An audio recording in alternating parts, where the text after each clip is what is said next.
The Seahawks and the Denver Broncos are going to be in the Super Bowl.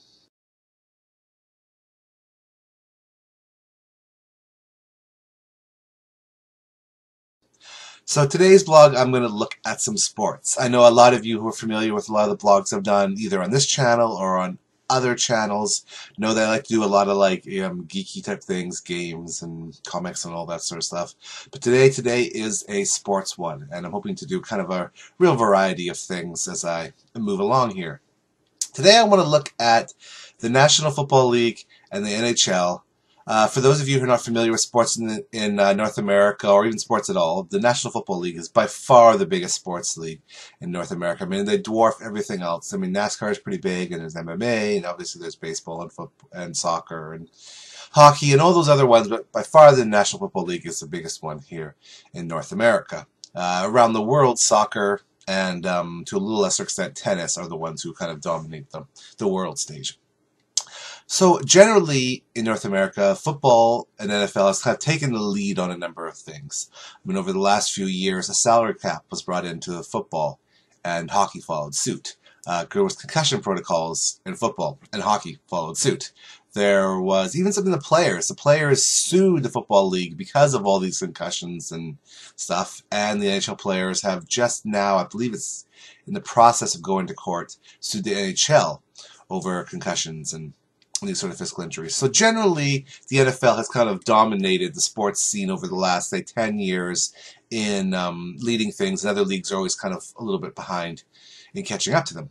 Well, this year, for once in certainly recent memory, the NHL was actually copied by the NFL. The NFL has what they call the Pro Bowl, and it's like the All-Star game in the NHL, where all the best players get together and play a game.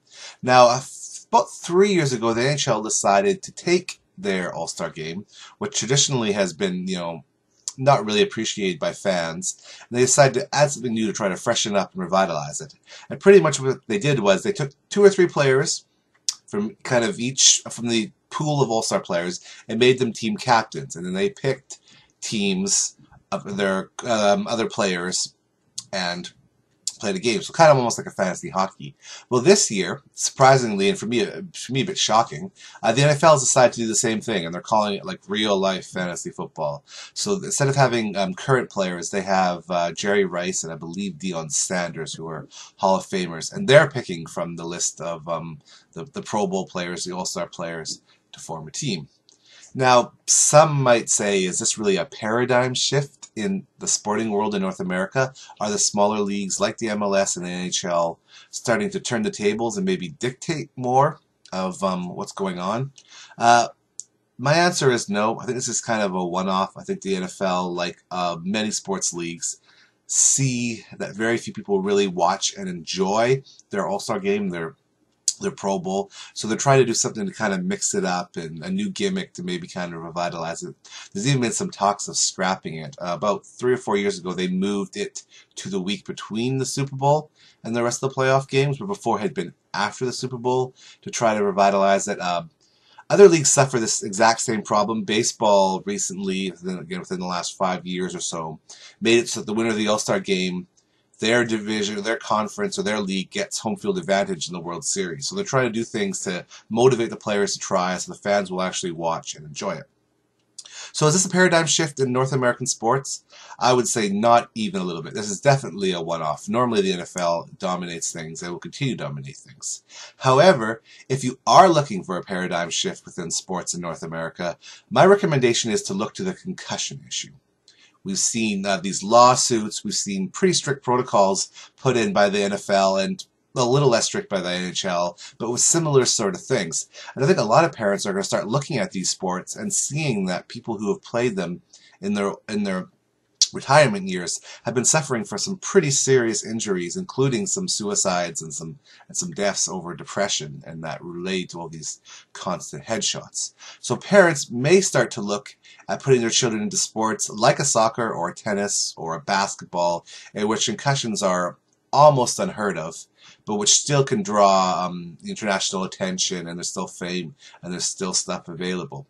So look for that shift over, say, the next generation of children, so maybe 10, 15 years from now. That being said, I think football and basketball and baseball, the kind of big three there in the States, will continue to be an out for people who have a lower socioeconomic situation. So continue to see a number of players from the States still play football for that reason. However, people with a higher socioeconomic situation, they may start turning to other sports, and things like the MLS and ATP and WTA tennis may benefit from that.